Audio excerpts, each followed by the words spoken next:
Assalamualaikum warahmatullahi wabarakatuh. Ashama harka fuunee kam jirtan dhaggeeffattoonni Mu'ee Online. Egaa bakkuma jirtanitti nageenyi kan koo kan jaalalaa fi kan kabajaa isin haadha qabachaa.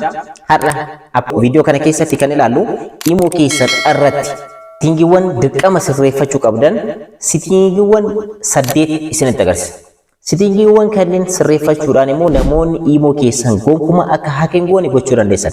Kun paartii lammaffaadha. Kanaan dura paartii tokkoffaarratti immoo keessan gonkumaa akka hin xalafamne akkamitti gochuu dandeessan kan jedhu viidiyoo isiniif hojjedhee isiniif galakkisee jira. Immoo warroonni immoo nama jaalallee keessanii xalafuu barbaadan immoo akka isiniif hojjedhee barbaadan yaada keessan koomentirra naaf kaa'aa jedhee yaadonni achirra kan baay'eedha miti. So har'a immoo paartiitu irratti isiniif hojjechaa jira. Paartiitu irratti kan ilaalu immoo keessan irra sitingiiwwan beekuu qabdan 8 isiniin dhaqqabu. Akkanumallee immoo keessan irratti sitingii dirqama sirreeffachuu qabdan. Immoon kan kooni xalafama jettanii yoo kan yaaddan ta'e wanta sirreeffachuu qabdan direct isiniin dhaqqabu. Kana kan isiniin dhaqqabu gaaffiiwwan sooshaal miidiyaa kanarratti karaa baay'eedhaan naaf ka'an keessattuu ijoolleewwan keenya shamarranii kan biyya Arabaa keessatti argamtan taateen garagaraas isin faanatti ta'a waan ta'eef gaaffii kana karaa kanaan na gaafattan. Balaan tasaa viidiyoon keessan waraabamee gara sooshaal miidiyaa kanatti dhufuun duratti akkanumallee balaa hin taaneef saaxilamuu keessaniin duratti wanti isin beekuu qabdan itti fayyadama sooshaal miidiyaa beekuu qabdan hundayyuu immoo qabattee hundayyuu adeemsa keessa ilaalaatiin deemna yaada keessan koomentii lanaaf kaa'uu dandeessan. Har'a immoo immoo keessan irratti gonkumayyuu yeroo hundayyuu sirreeffachuu kan qabdan sitingiiwwan 8 isiniin dhaqqaba. 8 wajjin ilaalla. Akkanumallee immoon keessan akka hin xalafamne wantoota 3 sirreeffachuu qabdan viidiyoo darbee paartii 1 irratti kan immoo irratti isin barsiiseetiin jira. Viidiyoo kana daawwadhaa. Har'a immoo dirqama immoon keessan akka hin xalafamne akkamitti gochuu dandeessan kan jedhullee isiniin dhaqqaba hanga dhumaatti nafaan attoodhaadha. Namoonni immootti fayyadamtan hundi keessaniyyuu viidiyoon tun isinii qophooti. Hanga dhumaatti nafaan atturaan affeerraa koo kanarraatti. Warroonni yeroo jalqabaatiif gara YouTube chaanaalii kanaatti ta'e YouTube chaanaaliin kun YouTube chaanaalii barnootaati kan teekinooloojiitti kan hojii onlaayinii barnoota teekinooloojiidhaan wal qabate bal'inaan irraa argachuu dandeessan waan ta'eef subscribe gochuudhaan gara maatiiwwan keenyaatti dabalamaadha. Viidiyoo kana immoo like share gochuudhaan hiriyoota keessan dhaqqabadha. Daa'im gara barnootichaatti. Egaa jalqaba irratti wanti isin beekuu qabdan immoo qabdan yoo ta'e yeroo hundayyuu immoon keessan xalafame moo hin xalafamne kan jedhu check godhadha. Yeroo baay'ee immoon keessan ofii isaatiiyyuu meseejii isiniif erga. Keessattuu viidiyoo paartii tokkoffaa yoo daawwattan wantoota sirreeffachuu qabdan 3 achi keessa isinitti agarsiisee jira. Wantoota 3 sanii yoo kan sirreeffatan ta'e direct namni kamiyyuu isin xalafuu hin danda'u. Yoo kan isin xalafuudhaaf yaalii taasisullee kan ta'u taate meseejiin isin dhaqqaba waan ta'eef. So har'a gara imootti seennee sitingiiwwan sirreeffachuu qabdan 8 maal fakkaata kan jedhu haa ilaallu. Amma gara imootti seenneetiin jira. Duraan dursitanii immoo keessa yeroo hundayyuu check godha.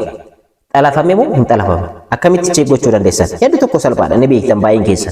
So profaayilii keessan irratti kilik gootanii ergasii immoo settings kan jettu keessa seentan ergasii immoo manage device kan jettu keessa seentan daka kanarratti laappoo bilbila isin hin beekne. Amma fakkeenyaaf kan koo Samsung A755M kan jedhamu kun kan koodha.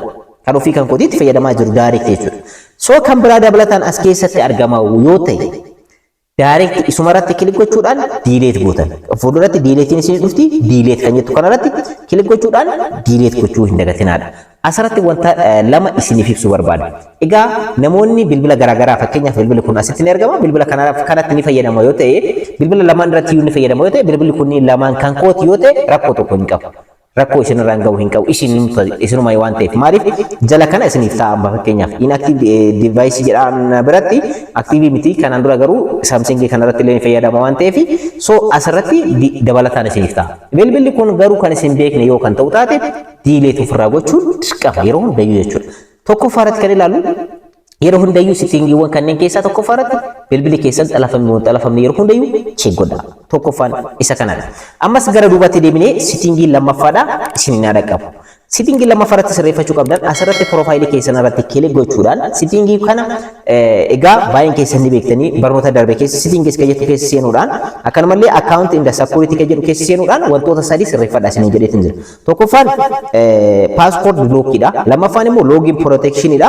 Sadaffaan immoo passkeedha. Kanneen sadeenuu akkaataa itti sirreeffachuu dandeessan isiniin dhaqqabeetiin jira waan ta'eef. Har'a immoo kan isiniin dhaqqabu maalidha? Akka bilbili keessan gonkumaa hack hin taane gochuudhaaf asirratti login email kan jettu ni argamti. Ishee kanas itti dabalachuu hin dagatinaadha. Egaa wantoota kanneeniin sirriitti jabeessitan taanaan immoon keessan namni keessa seenuudhaaf illee yeroo carraa taasisu isiniin dhaqqaba. Fakkeenyaaf email keessan irratti kilik godhatan email keessan irratti koodiitu ergama. Koodii san osoo hin argatin namni kamiyyuu hack isin gochuu hin danda'u.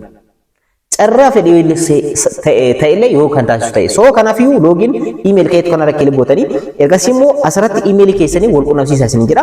Add kan jettu ni dhufti ishee irra kilibbootan. Ergasii immoo akkuma asirratti agartan set now kan jettu ni argamti. Trust this device isin jedha. Device keessan maal akka fakkaatu isiniif hima. Ergasii immoo set now kan jettu ni argamti ishee irra kilibbootan. Add kan jettu irratti kilibbootan. Hedduu tokko salphaadha. Ergasii immoo email keessan asirratti karaa lamaan argachuu dandeessan. Tokkoffaa email keessan enter your email jedha. Email keessan irra barreessuudhaan lammaffaa yookaan immoo sign with Google kan jedhu ni argama. Lamaan keessaa tokko fayyadamuu dandeessanii email keessan asirra barreessuu dandeessan yoo barbaadan immoo sign with Google kan itti faradha gochuudhaan email keessan kan balbala keessan irratti argamu isin filachiisa. So isaan kenne isa keessa tokko ni filattan fakkeenyaaf isa tokko filadheetiin jira. So direct filadheetii jira jechuudha. Isinis filachuu dandeessan yookaan asirra barreessuu dandeessan. Ergasii immoo select isin godha. Ergasii immoo confirm jettan. Ergasii akkuma asirratti argatan email keessan erga itti galchitanii confirm jettanii booda haala kanaan isin dhufa. Emailiin keessan isin jira change gochuu dandeessan. Change email kan jettu ni argamti. Isa irra klik gootanii illee change gochuu ni dandeessan. Egaa ergasii immoo change gochuu hin barbaadu waan ta'eef emailiin kan koo asirratti add ta'eetiin jira jechuudha. So asirratti emailiin kan koo add ta'eetiin jira waan ta'eef ani kan jijjiiruu hin qabu hin barbaadu si waan ta'eef jechuudha. So emailiin kan koo asirratti login ta'eetiin argamaa jechuudha. So emailiin asirratti add godhachuu hin dagatinaa. Emailiin keessan asirratti argamaa yeroo jijjiiruu barbaadan immoo jijjiiraadha.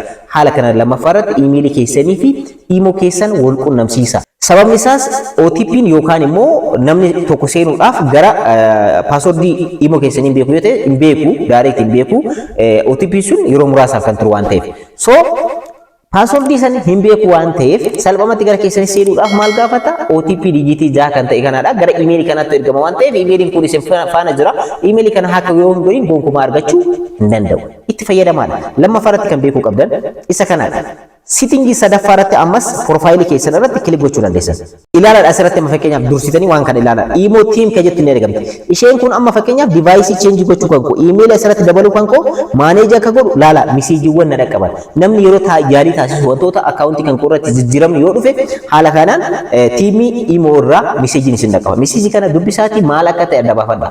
Sababni isaas salphumatti namoonni naannoo keessanitti illee argama. Fakkeenyaaf bilbilli kun lamaan asira abbaan bilbila kanaa naannoo kan kootti ni argama yoo ta'e bilbila kana patternii ni beeka yookaan immoo pin isaanii beeka yoo ta'e imo isaa seenee gara imo kan kootti galabatee hack gochuu ni danda'a.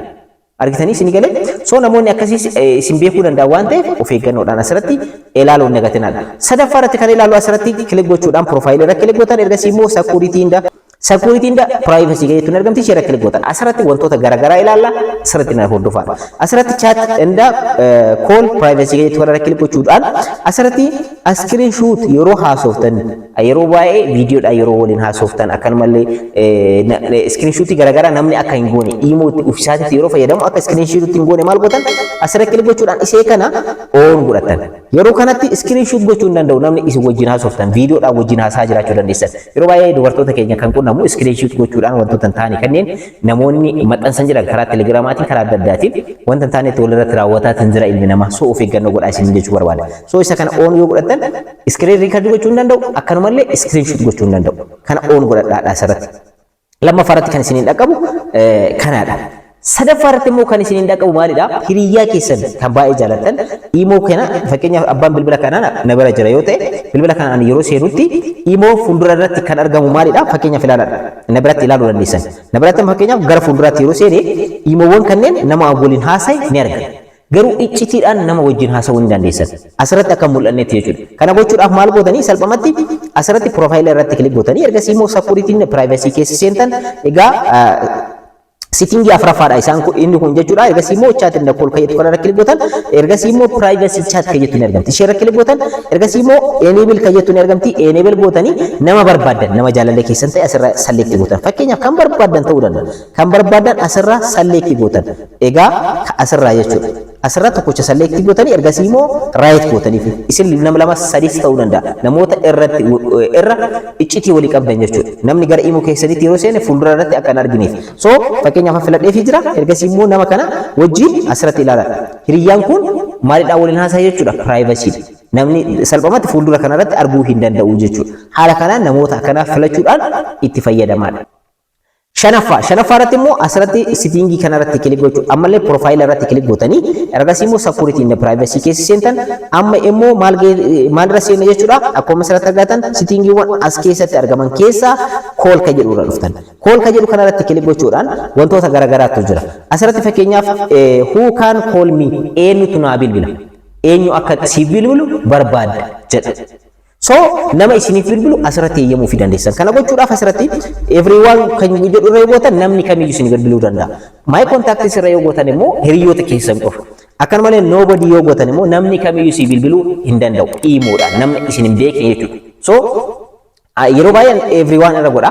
Garuu isin my contact irra yoo gootan kontaaktiiwwan keessan hiriyoota keessan kan beektan qofti akka isiniif bilbilan gochuu dandeessan. Inni kun kanaadha. Inni biraa immoo asirratti kan argamu biloog namoota gootan wantoota bal'aatu argama kanneen check gochuu hin dagatinaadha. Inni biraa immoo asirratti kan ilaalu online status under last seen jedha. Online irra yeroo jirtan namoonni imo itti fayyadaman hiriyoonni keessan akka beekanii fi akka hin beekne gochuu jechuudha. Imo irra jirtanii garuu online irra jirtanii namoonni sunniin akka hin beekne gochuu akkan malee akka beekan gochuu jechuudha waan biraatiin miti. So kanaafiyyuu online status under last seen kan toora kilik gootanii and almost yeroo baay'ee nobody itti fayyadama. Nobody jechuun namni kamiyyuu online irra jiraachuu kiyya beekuu jechuudha. Akka beekuu yoo barbaadan immoo asirra filachuu dandeessan. Everyone namni kamiyyuu beekuu danda'a. My contacts kontaaktiiwwan keessan yookaan hiriyoota keessan qofatu beekuu danda'a. Akkanumallee custom gochuu dandeessan. Nama keessaa filattanii namni sun yeroo isin online seentan fakkeenya firiyyaa keessan ta'uu danda'a, jaalallee keessan, haadha manaa keessan, abbaa manaa keessan maal ta'uu danda'a. So custom gootanii nama sana asirratti add gootanii maqaa isaa jechuudha. Ergasii immoo online irratti yeroo isin seentan ni beekaa jechuudha namni sun. Haala kanaan adjust godhachuu ni dandeessan. Fakkeenyaaf asirratti Leena Raayis jedhamti gubbaa kanarratti so online jedha. Akkanatti itti himaa jechuudha. Online irra yeroo isin jirtan online jiraa jedheetiin namni kun itti himaa jechuudha. So akka itti himne yoo barbaadan immoo nobody irra godhachuu dandeessan. Egaa inni kun isaa Jaaffaa irratti argamudha. Torbaffaa irra geenyeetiin jirra. Viidiyoo kana like, subscribe gochuun dagatinaadha. Yeroo itti aanu immoo akkamitti xalafamu kan jedhu isiniin dhaqaba. Akkamitti imo nama xalafuun danda'ama kan jedhu akka isiniin dhaqabu barbaadan ammas viidiyoo kana like godha. Like 200 ol yoo kan argatu ta'etti viidiyoon kun salphamatti akkamitti imo xalafuu akka dandeessan bifa salphaa ta'een asiniif qabadhee dhufa. Garuu viidiyoo kana like gochuudhaan yaada keessan immoo part 2 nuuf hojjedhaa jedhaati barreessa. Input status kan jedhamutti argama. Input status jechuun typing jechuudha. Typing jechuun namni sun isiniif barreesse ergaa wayii isiniif barreesse send isiniif godheetiin jira. Garuu qilleensa irra jira. Type irra jira. Qilleensa irra jira yookaan ammoo namni sun isiniif barreessaa jira. Akka isin eegdaniif typing kun haala kanaan dhufa jechuudha. Gubbaa kanarratti ilaalaadha. Leena Raayis fakkeenyaaf jaalala keessan ta'uu danda'a isiniif barreessaatiin jira yookaan immoo isiniif barreessee neetworkiin qabeetiin jira. So kanaafiyyuu typing jedha. Typing jechuun meseejiin isiniif ergamaatiin jira dursee imoon immoo isin beeksisa akka isin jalaan baane yookaan immoo imoo keessan cufattanii akka isin baane namni sun akka isiniif barreessaa jiruu fi akkanumallee qilleensa irraa akka jiru beekuudhaaf isin tajaajila. So kanneen keessaa filachuu dandeessan ammas filannoowwan 4tu argama. Everyone namni kamiyyuu waan kana akka ilaalu gochuu dandeessan. My contacts hiriyoota keessan qofa. Custom yookaan nama tokko qofa filattanii custom baay'ee salphaadha. Asirra kilik gochuudhaan ergasii immoo namoota as keessatti argaman kanneen keessaa select gootanii ergasii immoo right gootaniif jechuudha. Salphaadha. Ergasii immoo nobody irra gootanii immoo namni kamiyyuu yeroo isin barreessitaniif hin beeku. So kanneen keessaa filadhaadha. My contact kan irra godhaan yeroo baay'ee namoonni ergaa adda addaa naaf erganii namoota isa wajjin haasa'uudhaaf naa barreessaa jiran hin jiran kan jedhu asirratti ilaalee yoo naaf barreessaa jiraatan inni eegaanii yookaan keessaa baay'ee jiru. Torbaffaan isa kanadha. Jaaffaan isa kanadha. Amma gara torbaffaatti ceneetiin jirra. Egaa torbaffaarratti immoo akkuma asirratti argatan read recepts kan jedhu ni argama. Read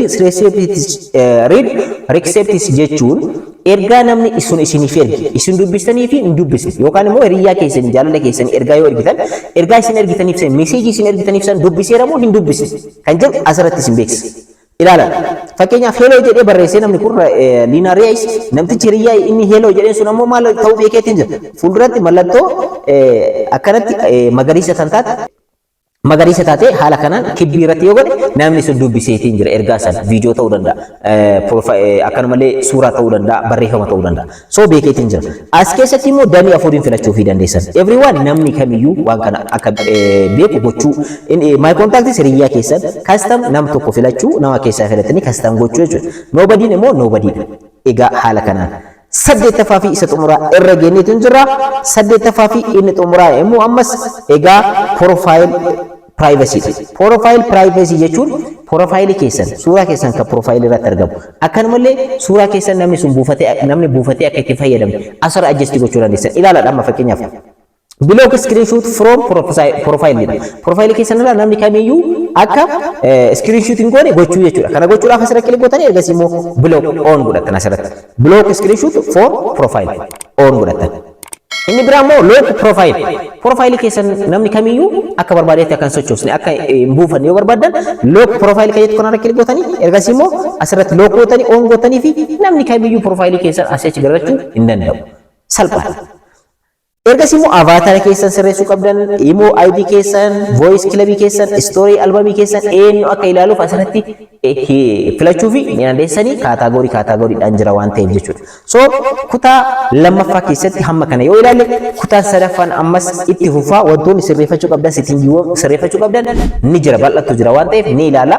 Social media kamirraa viidiyoon akkana akka isiniif hojjetu barbaadan Facebook irraa, imo irraa, Telegram irraa, WhatsApp irraa kamirraa barbaadan videoowwan babal'aa kana kan teknooloojiidhaan wal qabate argachuu barbaadan chaanaala kanaaf faamilii ta'uu hin dagatinaa. Yeroo itti aanu viidiyoo biraatiin wal argina. Kanarraa asirratti umuree jira. Akkamatti imo nama xalafuu dandeessan beekuu yoo kan barbaadan ta'e viidiyoo kana nama 200 ol laayikii yoo kan godhu ta'e viidiyoo isiniif hojjedha. Paartiin sadaffaadhaa immoo itti fufa. Yeroo gaarii naa qabaadhaa. Bye.